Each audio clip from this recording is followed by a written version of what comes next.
Reality. Real.I.tie. Or I.tie. So, the perception of reality, how does it work? How do we have an expanded circuitry, mass consciousness, all this sort of stuff? And how can we take individual responsibility and improve ourselves, knowing how essentially a basic circuit works? So, if we want to tie ourselves to a low vibrational reality, or Real.I.tie, by holding on to our thoughts and our programming and our different aspects of our being, well, then that's your choice. Wouldn't be my recommendation. So let's go for high vibration. So then we can have high vibrational experiences, thought patterns, beliefs, longevity, and just a high vibrational life is a much better option. Cool. So basic circuitry. Obviously, we've got quite a few nervous system meridian lines through the body. And if we have light where the people perceive it's coming through the crown, not quite yet unless they've opened it up. So it comes from the solar plexus.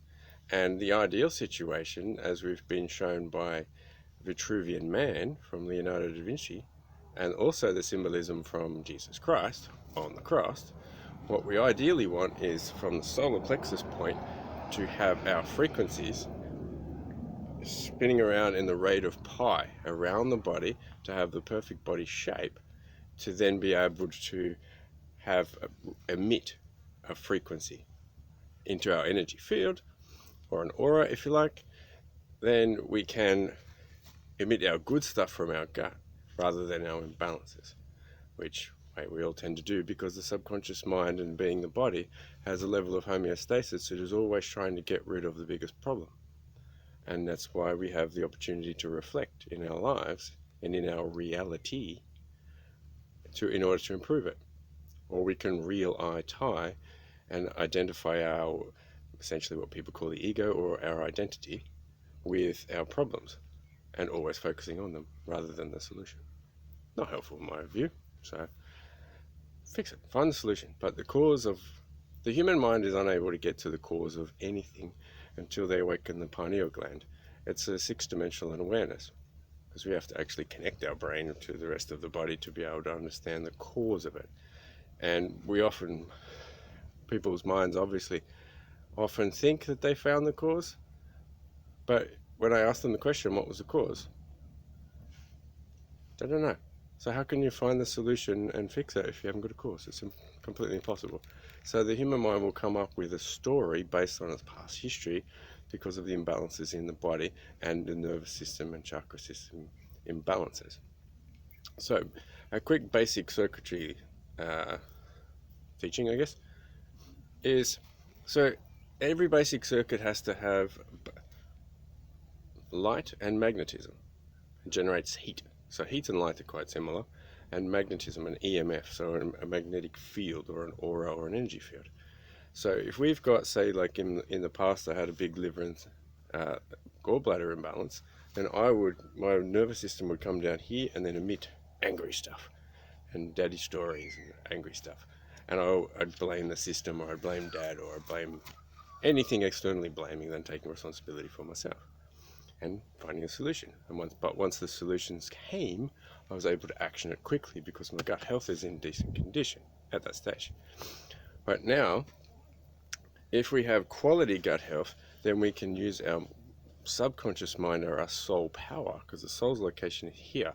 If the person doesn't know the location of the soul, well, then obviously they're lost. Or if they think it's somewhere else, they're externalizing their perception. It's not going to help you. It's really, really not. We're just blaming everyone else rather than take responsibility for ourselves. And if we're emitting our poor gut health excuses and problems out at everybody, well then it's not really going to help us.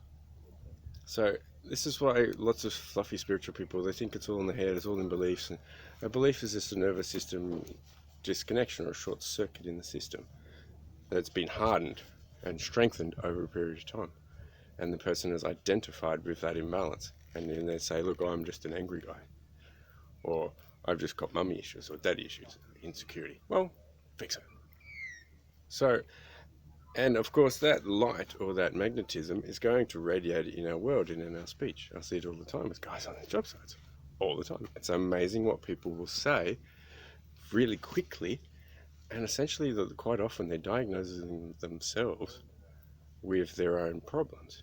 Everyone, lots of other people can see it, but they can't. They're not willing to take the action because their guidance system is disconnected. And until the pineal and ideally the pituitary gland are awakened, a person is using less than 4 or 5% of their brain capacity. So how can anyone make a quality decision, especially on anything?